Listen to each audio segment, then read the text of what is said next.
সারা দেশের ন্যায় পটুয়াখালীর রাঙাবালিতে নানা আয়োজনে মহান বিজয় দিবস উদযাপন করা হয়েছে। মঙ্গলবার ১৬ ডিসেম্বর সকাল ৮টায় উপজেলা চত্বরে শহীদ মিনারে শহীদদের প্রতি শ্রদ্ধা নিবেদন করেন রাঙাবালির উপজেলা প্রশাসন, থানা পুলিশ, প্রেস ক্লাব, উপজেলা বিএনপি সহ বিভিন্ন রাজনৈতিক, সামাজিক ও সাংস্কৃতিক সংগঠনগুলো।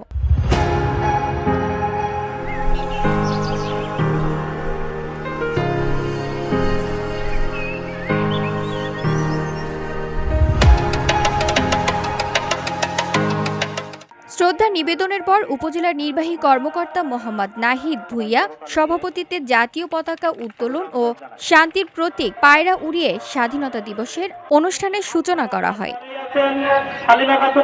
এছাড়াও উপজেলা প্রশাসনের উদ্যোগে দিনব্যাপী বিজয় মেলা, আয়োজন সভা, চিত্রাঙ্কন প্রতিযোগিতা ও সাংস্কৃতিক অনুষ্ঠান, বীর মুক্তিযোদ্ধাদের সংবর্ধনা, শিক্ষা প্রতিষ্ঠানগুলোর ক্রীড়া প্রতিযোগিতা ও সাংস্কৃতিক অনুষ্ঠানের আয়োজন করা হয়।